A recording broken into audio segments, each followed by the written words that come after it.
Whether or not a particular work becomes part of the broader societal canon is not the result of a binary yes or no decision, nor granted by some form of authoritative gatekeeper. Rather, canonization occurs through a gradual process of ongoing societal engagement. The general populace remembers what they see, hear, and discuss, in turn allowing these works to develop a shared sense of cultural significance. Through inclusion in the canon, a text gains authority to define what aspects of the past are remembered, celebrated, or critiqued. As the leader Assmann argues, canons retain the past as actively circulated memory, constantly reactivating certain narratives to the wants, needs, and anxieties of the present. Upton Sinclair's canonised 1926 anti-capitalist novel Oil and Paul Thomas Anderson's 2007 filmic appropriation There'll Be Blood exemplified this process of cultural memory in motion. Anderson's film does not merely retell Sinclair's narrative, but reconfigures its ideological framework to reflect the crises of society confronting late-stage capitalism and increasing secularism, while preserving the novel's portrayal of the dehumanizing nature of capitalism, particularly for its portrayal of religion as a tool repurposed to serve monetary ambition. It abandons Sinclair's optimistic belief in the possibility of collective transformation through socialism, instead replacing it with a bleak vision of capitalism as inescapable. In doing so, There'll Be Blood not only adapts Oil, but selectively reframes its legacy, foregrounding elements most resonant within contemporary ideological concerns and reactivating them in contemporary cultural memory. Within Oil, religion is inseparable from economic manipulation, offering a materialist reading of performative evangelism as a tool manipulated by opportunists for economic gain. Eli Watkins, a fervent preacher modelled on real-life evangelist Aimee Semple McPherson, is portrayed not as a figure of true spiritual authority, but rather as a self-serving manipulator of the faithful. His church becomes a stage for exaggerated spectacle, in which Eli's sermons are described in animalistic terms that border on the grotesque. The Holy Spirit seizes him and he slides down on the floor and begins to talk in tongues, stripping the performance and Eli of any spiritual legitimacy, suggesting that his performances are not only irrational but predatory. As Stuart Blythe notes, such evangelical performances are often used as tools of control due to their ability to motivate congregants towards greater unity and civic participation, a technique which ultimately, in Oil, culminates in financial exploitation. The Spirit commands them to pledge all the money they've got.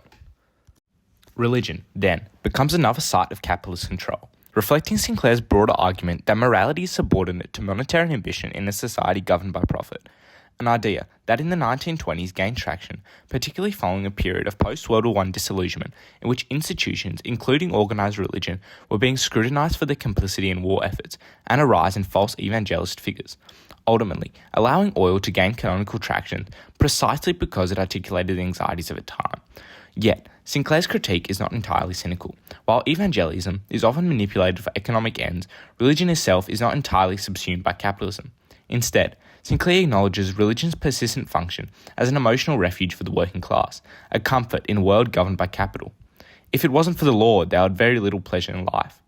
Faith, then, is not presented as inherently virtuous, but, as a result of systemic inequality, provides a form of solace that capitalism cannot fully commodify or erase.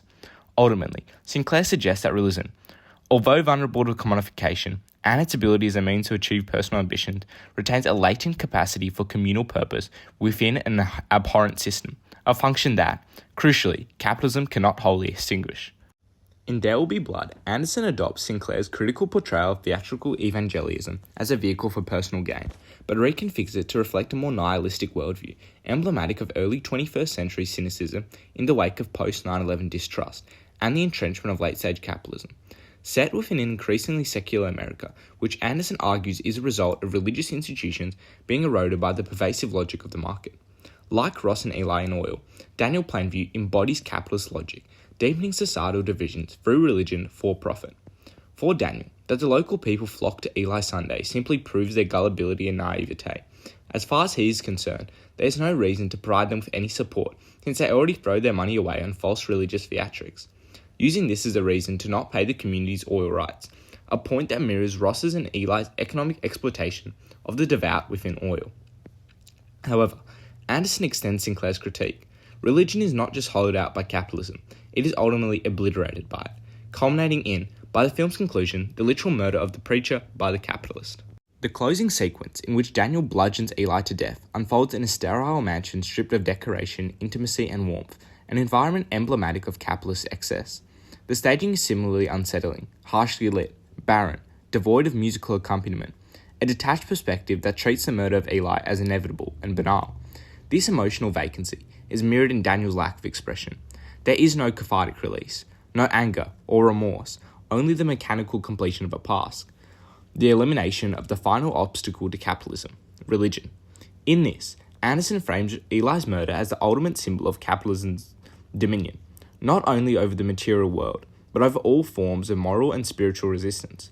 As Richard Bodie critiques, Anderson doesn't explore capitalism, he exalts its monstrosity and aestheticizes its horrors. This stands in sharp contrast to Sinclair's depiction of religion, not only as a tool for capitalist exploitation, but also as a source of solace and collective meaning for the working class. While vulnerable to commodification, Sinclair's religion retains a degree of autonomy beyond the totalizing reach of capitalism. In Anderson's world, however, it's precisely this moral function that renders religion intolerable. Anderson's vision, thus, marks a radical departure from Sinclair's, a world in which capitalism no longer adapts religion to serve its needs, but destroys it entirely. In doing so, Anderson does not merely preserve oil within the canon, but reactivates its critique of religion and capitalism to address the ideological anxieties of the early 21st century.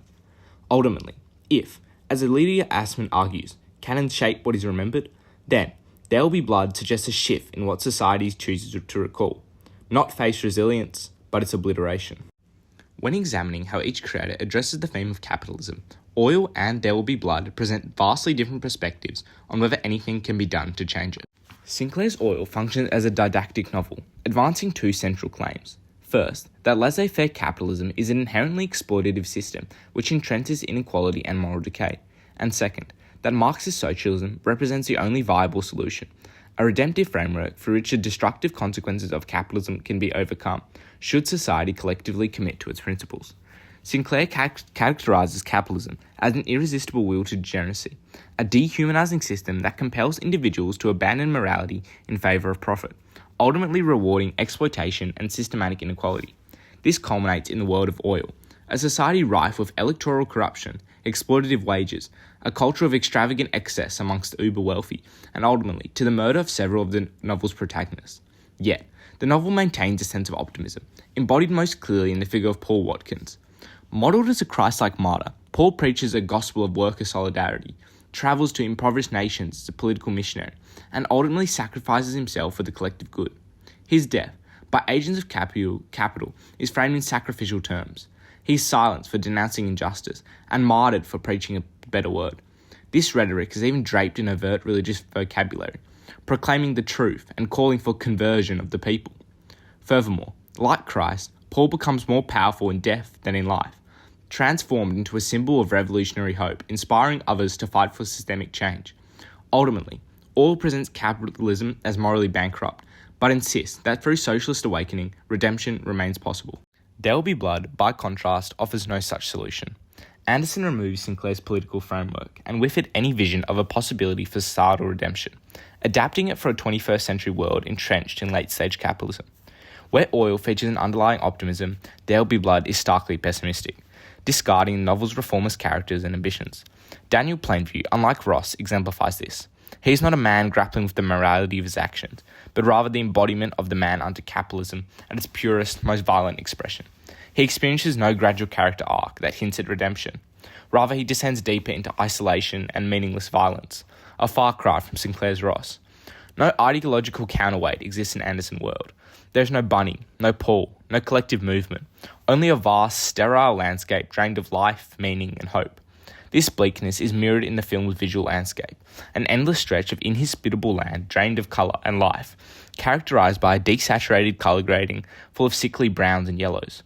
The environment, as a result, offers no reprieve, vitality, or purpose beyond its use for relentless extraction and monetary profit, visually reinforcing Anderson's nihilistic vision of a world where capitalism is not only unchallenged, but utterly inescapable. Ultimately, Anderson's film stands not simply as a reinterpretation of Sinclair's novel, but as a demonstration of how the canon evolves to reflect contemporary anxieties. An America characterized by far-right capitalism, in which capitalist conglomerates only continue to become increasingly controlling. It is no longer a story of potential revolution, but a bleak prophecy of capitalism's totalizing reach, actively reselecting aspects of Oil to suit the moral and ideological contours of the present. Ultimately, Anderson's There Will Be Blood exemplifies how appropriation within the canon is not a passive act of preservation, but an active reshaping of ideological memory. The film reveals how appropriations reselect and reframe canonical works to reflect the dominant anxieties of their time, affirming the canon's role as a living, mutable space where cultural meaning is continually reconfigured.